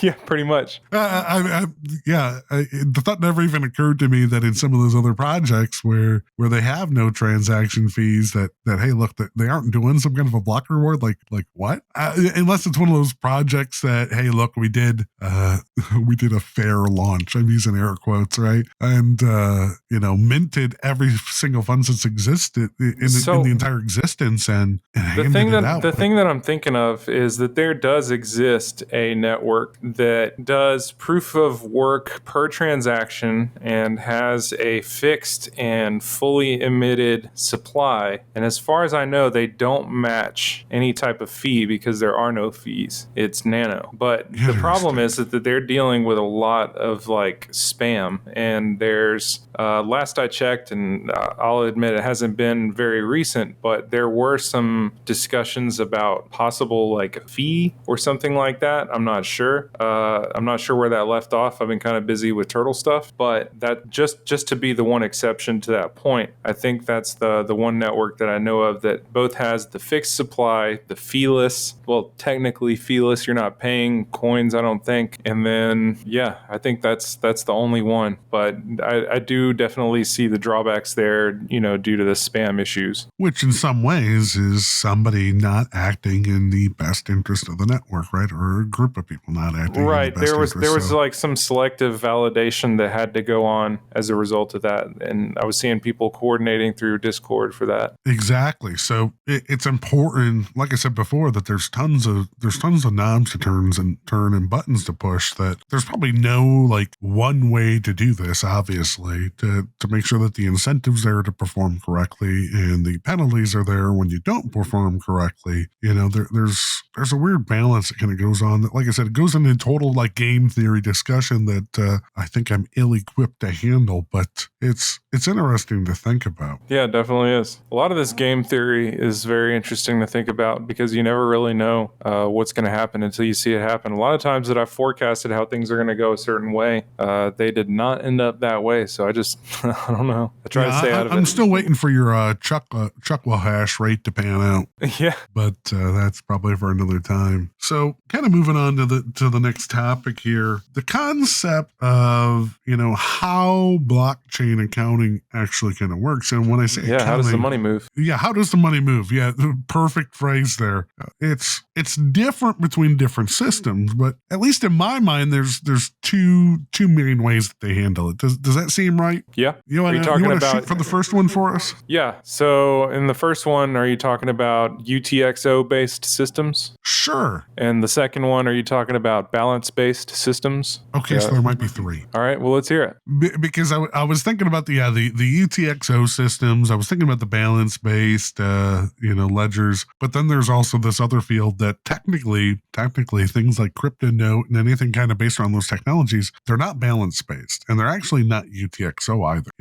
It's more along the lines of TXO, in all honesty. So there might be three. Go on, tell me about it. I look at it as two of them. Into starting this section, huh? What's that? Did you just bait me into starting this area? Okay, so I was thinking, personally, I think there's two of them. There's the UTXO based system where we use unsigned transaction outputs and tracking inputs and outputs and that type of thing. And then there's examples like Ethereum that use the account based, or some people call them like me, the balance based system, where it's just a transfer of value from one to the other. It's a state change that's recorded. It's not these outputs go to this account over here or whatnot. It's just this account sends this account this amount of units, and then that change is recorded. Fair enough. And when I'm thinking about the CryptoNet side of things, we don't track unsigned transaction outputs. Remember, there's no way, and I'm jumping ahead here, with the ring signatures to see which one is actually being spent. So you aren't able to tell which one is actually unsigned. You follow what I'm saying? Well, yeah, I get what you're saying there, but I mean, to me, that would just be like, I guess, given that we have randomized transaction hashes and everything, like I believe that we're still tracking outputs and inputs. You know what I mean? Like not tracking in the sense that we have like a list, of who's sending what, but I mean, like at the end of the day, we're still using transaction inputs and outputs to move currency. There's still multiple inputs that go into a transaction before it arrives at somebody's wallet, or in this case doesn't. It's not just like a pure balance change or a change of state, if that makes sense. And I think we talked about this before. At least in that regard, it's burning it and recreating new. It's destroying the old outputs, creating new ones. Versus signing in an output and allowing it to be transferred to somebody else. Because we know that the difference between fungibility there. But before straying too far off course, there, let's set around the UTXO based in your mind and the ledger or the balance based stuff, and then I can dive down, I guess you could say, into some of the crypto style intricacies. How's that sound? Yeah, go ahead. So when we're talking about those balance based ones, and Ruck just kind of mentioned here that ETH is a pretty good example of this, is that there's a publicly running ledger of who has what funds and how much they are, where they received them from, where they were sent to, etc. And it's pretty easy to follow because of that idea that transactions are instructions that change the state machine. So the transactions are literally just changing entries, for lack of better words, in a general ledger to move funds from X to Y, and all the accounts are kind of tracked. So that kind of makes sense, and it is public, it is transparent, and it is relatively fast in that regard to find out how much ETH you have at any given time, right? Correct. When we dive down into the UTXO based, thinking about Bitcoin and those variants, it works a little bit different. And I think you kind of alluded to the start there. So, I'll let you kind of take it from there. So the way that Bitcoin works is, or other systems like it, is that there's a list of unspent transaction outputs, and what that means is whether you mined coins or received coins or whatever, they're currently owned by a certain address, or a certain address can sign for those and create a transaction with them.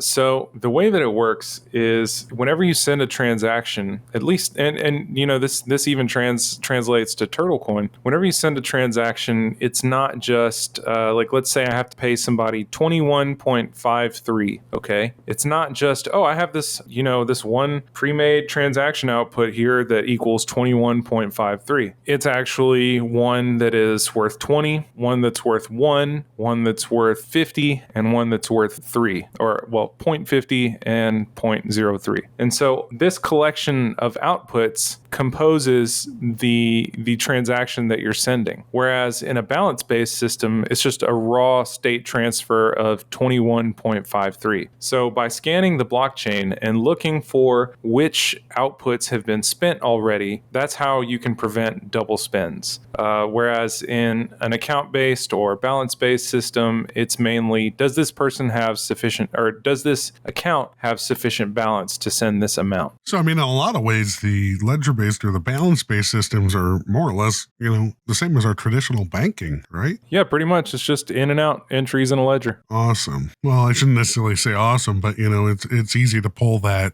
connection between the two then. Yeah, it's easy for people to understand. A lot easier, definitely, than Bitcoin, and I'd imagine it probably makes the transactions a little bit smaller. Oh, for sure. I would certainly hope so. I'll just leave it at that. But as Rock was explaining, and as we were kind of going back and forth at the start of the segment here, CryptoNote and some of its variants, it's kind of like UTXO. I'll give you that, but it does work a little bit differently, because instead of tracking, balances, obviously, and instead of tracking unsigned outputs and understanding when they've been signed for and thus used to prevent double spends, CryptoNote and its variants do things a little bit differently. We actually track what are called key images, which are a representation of the output that cannot, I won't say cannot at all, but cannot easily be forged. That's included in the signature proofs that we can check for. So if we see the same key image used more than once, we know that it's an attempt at a double spend, and that's how we prevent the double spending in the completely, fungible transaction, for lack of better words, where we don't know what's being spent and we don't know where those funds are going to from the privacy aspect. We just know that it's involved in the transaction. So that key image is a linking tag, so to speak, back to the original funds that are actually being spent, but we actually don't know, again, which funds those are. Yeah, that's pretty accurate. So that's why I say there's like three different forms in my mind, right? You can track what's unspent, if you can actually see that. You can track what is actually spent, or you can just keep a running balance. Okay, so I'll accept that. Account-based, key image-based, and UTXO-based. Yeah, that's fair. Yeah, I like that. That's pretty good. I wonder how many people are actually still making it at this point. Making it this far into listening. Yeah, making to it this episode? far, haven't fallen asleep or something like that. Well, I got $1 that bets that TTC would still be listening. Yeah, probably TTC. Maybe a couple other guys that like our sexy voices, but oh yeah. So I think I said the magic word of the day, but I'm not sure. I said key image, right? And so anyways, swinging back it around, that brings us to the next topic. What the hell is a key, and why do people keep referring to these things, right?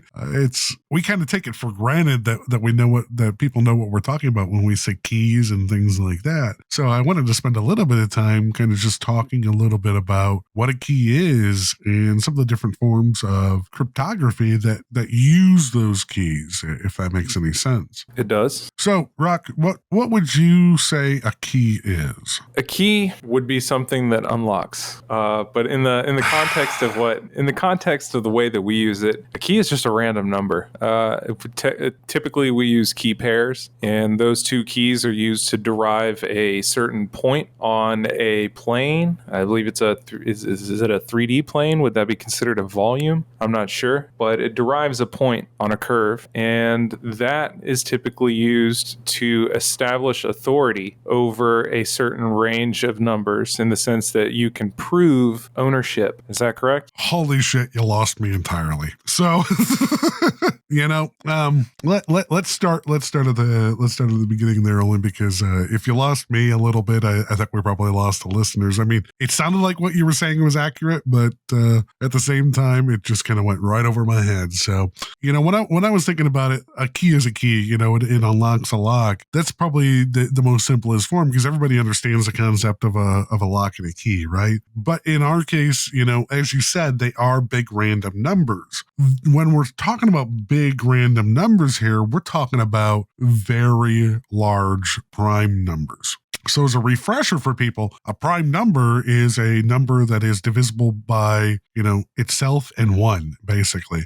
So examples that are like 1, 3, 5, 7, and so on. You've hopefully heard the phrases before and know what a prime number is, but they're incredibly big. So big that they're in the number space that they are, 256 bits big or 252 bits big or whatever it is. They are insanely large. And the reason that we use prime numbers are because, well, they're incredibly hard to find in that large of a number space. So while we can find 1, 3, 5 easily, finding some number that is 35 digits long and finding out and knowing that it's prime is increasingly difficult. So we add a level of complexity to it by using prime numbers. So it's not just any big number, it's those particular sets of big numbers that are prime. And that's what found some of the basis of cryptography at its core, is just the sheer size of the number space. Kind of going back to the whole mining discussion, it's very easy to find a number and pick a number 1 through 10, right? It becomes increasingly difficult if you have to try to guess a number 1 through 1,000. It's the same type of idea here. Very now large. Find me a Mersenne prime. I'm sorry, say that again? I said, now find me a Mersenne prime. Okay, it's a find prime me the number. Winning lottery numbers for the Mega Millions. This is the odds of that happening, right? Yeah. So, what do we do with these keys? I'll break it down into pretty simple stuff here. First off, we have symmetrical cryptography, and that's one where we can encrypt information and decrypt, that's the encrypted form of that, back to its original form using the same key. Now, typically when we think of keys and symmetrical cryptography, we're talking about passwords and passphrases, right? Right. So we can use that same password or that same key to encrypt it and decrypt it. I mean,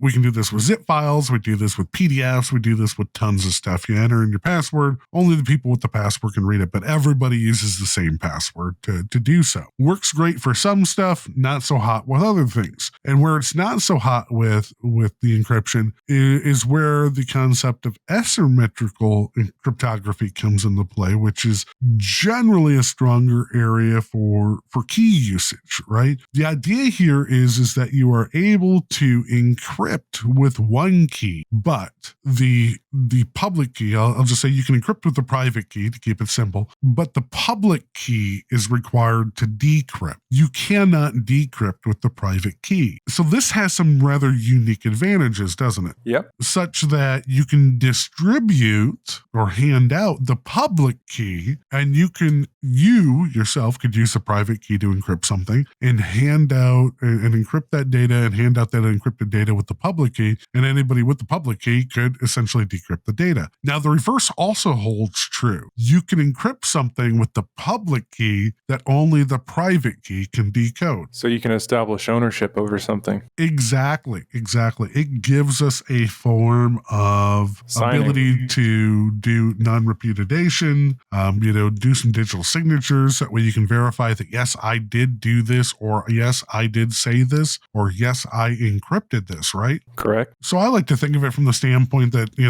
anybody with a public key can open up a storage box and they can drop things inside for me, but only my single key can open it and retrieve those items. That's a good way of putting it, actually. So extremely useful. And, conversely, so if I drop something in there with my private key, then technically anybody could open it up and do it. But there's mechanisms to kind of lock that down. So we have some unique ways to do this. And like I said, that's asymmetrical encryption at the high level. One key can be used to encrypt, the other key used to decrypt. You can swap them around, but you cannot encrypt and decrypt with the same key. Very strong cryptography happens here. I mean, we use this today in web browsers for SSL and TLS sessions. I mean, it's used pretty much everywhere anymore, the whole concept of asymmetrical cryptography, because it allows us to have things like servers that encrypt content and send it out and have the public keys published in certificates and all that kind of fun stuff without getting too super geeky.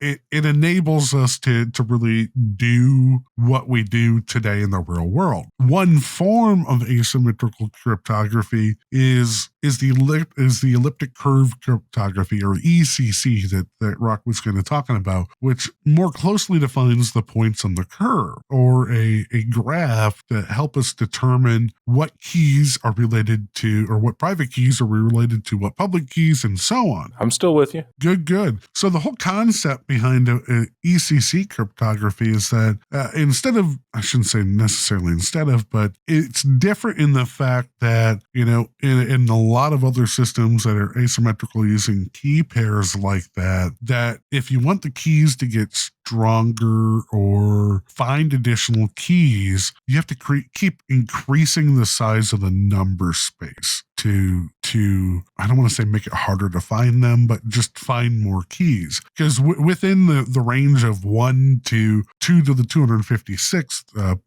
there's only so many prime numbers. Elliptic curve cryptography is a little bit different in that we can still fit within that same number system, but if we change our starting point or our generator point on the curve, the entire system kind of changes. And the best way to think about this, and you told me this years ago, and it finally clicked for me, was to think of a spirograph. Yep. I think a lot of people that are listening to that are going, what the fuck's a spirograph? So go ahead and tell us the story about the spirograph, Rock. So spirograph was a thing that we had, back in the day, shortly after clay tablets. And it was this thing that had, imagine something about the size of a Game Boy. And imagine that it has a circle cut out on the inside that has these tooth-like grooves. And you would have these little gear shapes that also had tooth-like grooves and a set of pins. Each of these little gear shapes would articulate themselves against the borders of the spirograph in a way that if you put your pen inside of the hole of one of these gears and ran it along the perimeter of the toothed grooves, it would produce a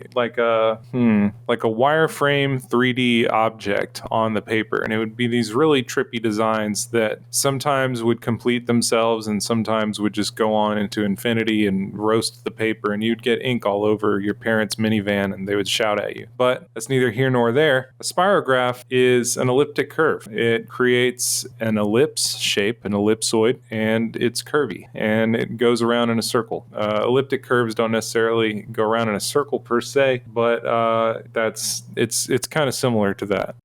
Exactly, and the key there being that if you took your pen and put it in a different hole using the same cogs in the same configuration, right, and ran it around the board, you got an entirely different shape, right? Right. There were different holes in each of these little gears that would give you different formations. So you could do one color color in one, and then another color in another, and it would give you really cool designs. And these were all like little ballpoint pens that would fit in there. So to that point, thinking about it in the spirograph sense, and I'm thinking that if we drag this out a little bit, it gives our listeners a chance to go Google that while they're listening, right? That the idea here is that if you move your pen to a different spot or a different starting place, a different generator point, you get an entirely different graph. So if we think about that in the concept of cryptography, if I have a private key, and I use a different generator point, I can create a whole bunch of different points that don't necessarily collide with any of the points from the other generator. They may cross or intersect, lines on the same graph, but they may not land at the exact same spots. So that's why this gets interesting. Like I said before, with a lot of asymmetrical crypto systems, you're confined to the actual range of private key values, and you're kind of stuck.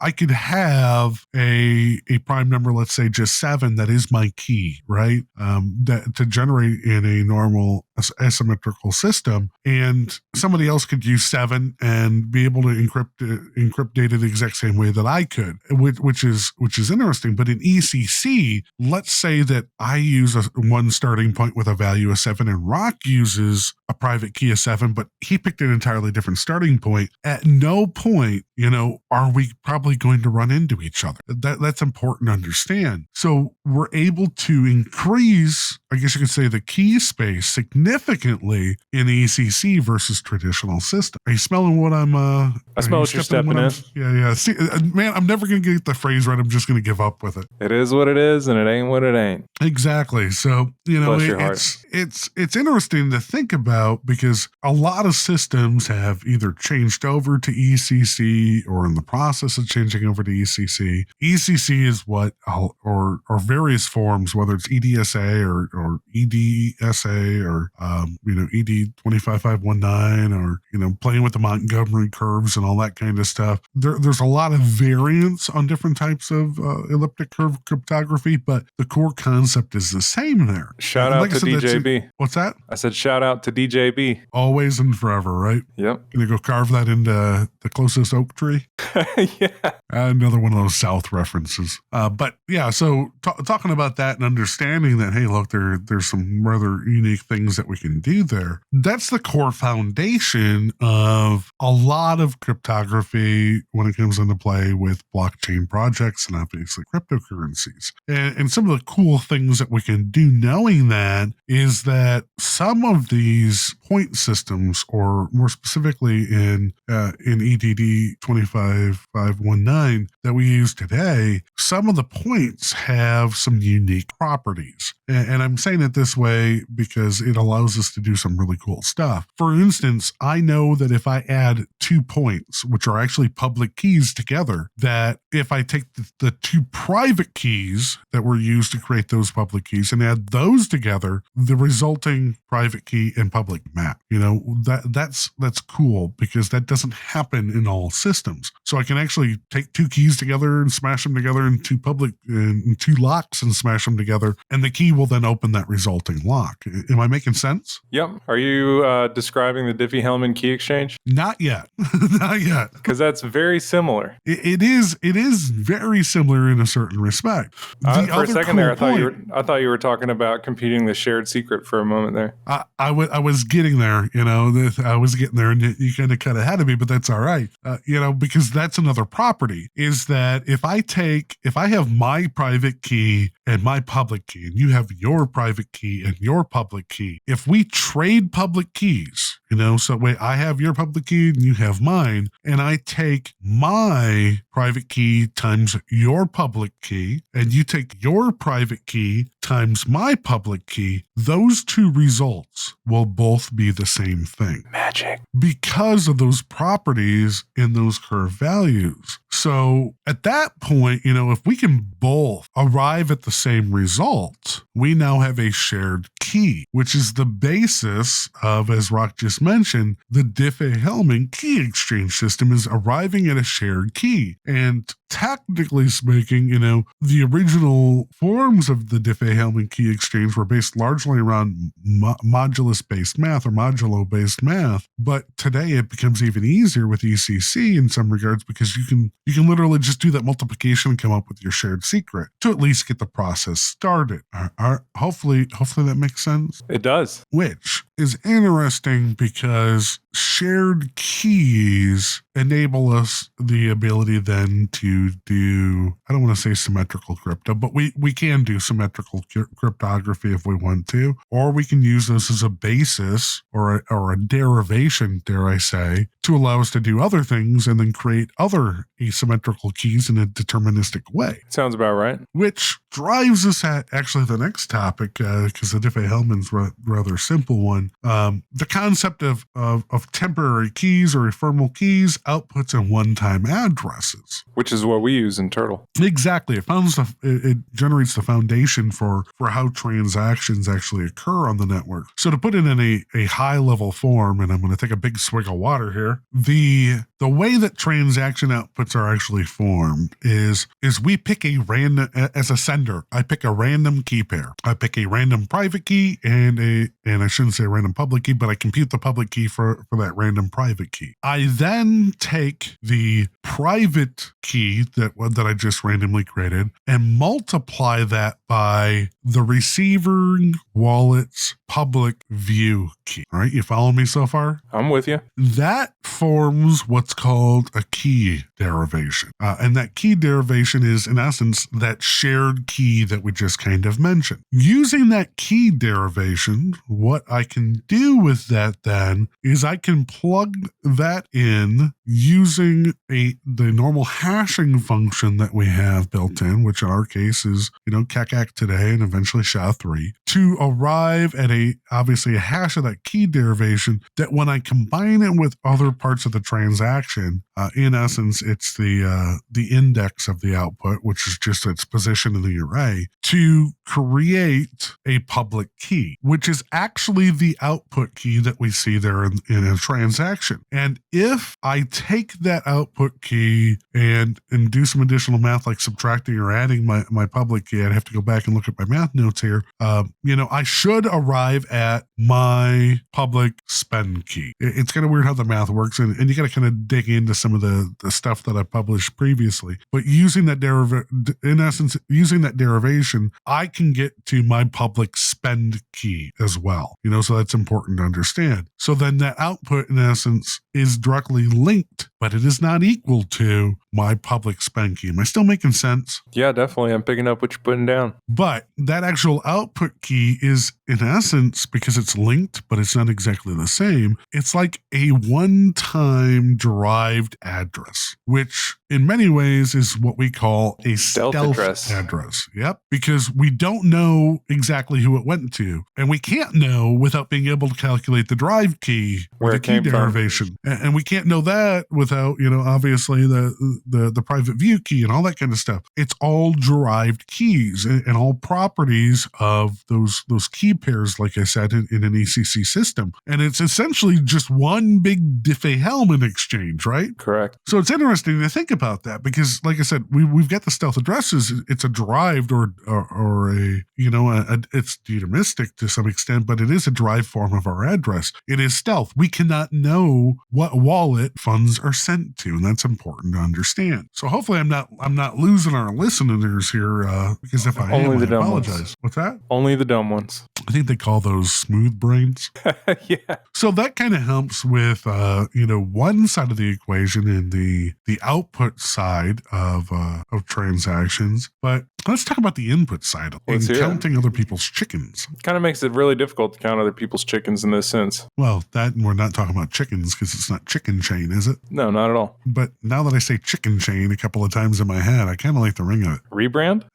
Right after cucumber token. Yes. So one of the other things that we can do with cryptographic keys and the algorithms that are out there, and I briefly mentioned it before, is the concept of digital signatures, right? We can sign something and people can validate that I signed it, in essence, using my public key. Or I should say I signed with my private key, they can validate and verify with my public key that I indeed signed it, which is great. But the reverse is or I shouldn't say the reverse, but the corollary to that is that the argument can then be made that because it is signed with my public key and the signature did verify, that I must have been the one to sign it. Make sense? Yeah. Assuming, of course, that only I have access to my private key, and it would be dumb of me to have other people have access to my private key. Well, yeah, we can't operate with that assumption. Well, I, sir, am not a smooth brain. So we're going to work underneath the assumption that I actually am able to protect my private key. So I can sign it, and I can also provide something called non-repudiation, which is basically saying I cannot reasonably argue that if it's signed, or I should say if it's verified with my public key, that I did not sign it. I cannot attest to that because I must have signed it, right? Correct. However, this comes into issue or with conflict in, privacy-based networks in particular, but, calling more into Turtle and some of the crypto note variants that, that's fine. You can do digital signatures, but we don't want anybody to know necessarily that I myself signed it. That makes sense. We want to hide that. Sorry. I said that makes sense. So how do we hide the fact that I in particular signed it, but I did sign it, but to somebody looking at it, you can't tell that I'm the one that signed it. So in essence, ring signatures. Yeah, performing a digital signature, but killing that non-repudiation. Ring signatures are the answer, just like Rock said. And at a high level, Rock, how do you see ring signatures work? So ring signatures is kind of like, let's say you have a very dangerous criminal or something like that. Let's say Al Capone comes back from the dead and suddenly he's just a terrible person. And you know that whatever judge puts him away is going to end up getting murdered or something like that. So you can, using a ring signature configuration, let's say you could have 100 judges and you could cryptographically prove that one of these 100 judges passed down the actual judgment, and you can prove that it didn't come from anybody else outside of this pool of 100 judges, and you could prove that the judgment was in fact made, and you could proceed with the judgment without revealing which one of those judges made the or announced the verdict. I like it. So you're saying upon a mixture of possible signing authorities, one did indeed sign it, but we don't know which one actually signed it. Perfect. Right. That sounds like that fits what I need exactly, right? Right. That one person could prove that it was them, but as a public, we can prove that the signer came from that group of 100, but no further. And, I'm thinking out loud here. There's a couple of other use cases beyond, obviously, handing down judgment to Al Capone. But obviously on the cryptocurrency side of things, we talk about this and the concept of Turtle and CryptoNote and other variants that ring signatures that allow us to obscure the spend of the actual funds. But can you think of any other use cases where this type of thing might come into play? Lay it on me. I was looking for my chapstick. It's next to your White Claw, sir. Get out of here, man. Hey, saw another opportunity, couldn't avoid it. Is this hazing? Is this what hazing is? No. Hazing's worse. It actually involves like a belt and a 2x4. Get out of here. Well, whenever you join the Domino's team for your $1,000 sign-on bonus, this is what goes down. Oh my God, I couldn't believe that whenever I saw it, man. I'm really tempted, depending on how long they make you stay there. Oh, why not? Then at least that you get a solid delivery. Yeah. Anyway, so you were saying so from a use case perspective, I was thinking about this the other day, and the concept of ring signatures could play a role even in something like voting systems, because a lot of times people obviously want their vote to be anonymous, especially in some elections, right?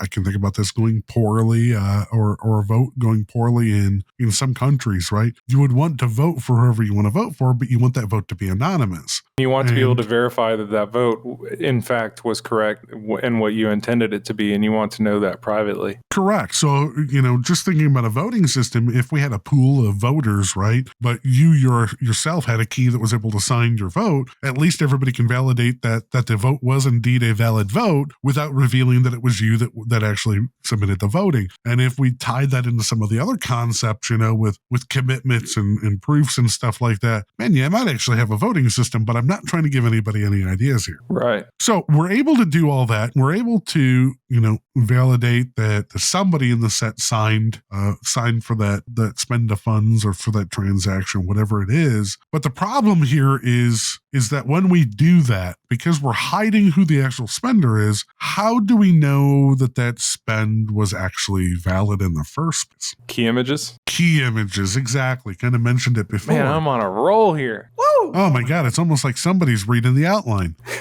Yeah. But key images, they're a form of linking tag, and I'm stealing that kind of phrase there, that proves the knowledge of the actual key pair that's being used without actually revealing the keys. And to put it bluntly, in V1 and the current state of V2, a key image is basically just the private key and the public key, so the output, multiplied together to arrive at an image, which means that there's no other way to kind of build that except to do the private times the public, and it's pretty straightforward. Now, this is validated that it was constructed correctly in the actual ring signature algorithm. For the processes that it goes through, it uses that key image in the computation. So you have to prove that the private key in the signature. Obviously, in the signature, you have to prove that the private key to create the key image that's included in the signature, and it's all kind of baked together. So it's a form of proof, at least in our implementations, that signature kind of does a couple of things. First, like I said, it validates that the private key, which means that you should know the funds. It validates that the key image is correct, which the key image is, if you recall, if we see the same one more than once, we know that it's a double spend attempt. But if we haven't seen it previously, it's okay to spend those funds. So it proves, I guess you could say, in some ways, that the funds actually exist and they are legitimate. And then on top of that, it's basically the signature signing off on saying, yep, I'm one of 30 that was authorized to sign, and I signed for everything. Make sense? Clearly. Like mud anyways, right? No, I get it. So all this kind of starts to come together a little bit when we talk about, that's those transactions, those instructions on the blockchain. But we have to do the reverse of this when we're actually interacting with the network, I guess you could say, and working with our wallets. And as we talked about before, those three different styles, that balance-based blockchain, that UTXO-based, and then obviously some of the crypto node aspects, it's largely different on where a lot of this wallet interaction and wallet scanning, so to speak, occurs, right? Right. So on the balance-based, it's relatively easy. You just look up your balance. Well, there's some computation of the past that's going on, but yeah, generally. Yeah, but from a wallet's perspective or from a user's perspective, you basically just go, hey, what's my balance, right? Right. And it's up to the nodes to kind of track that and do that computation. I mean, it's no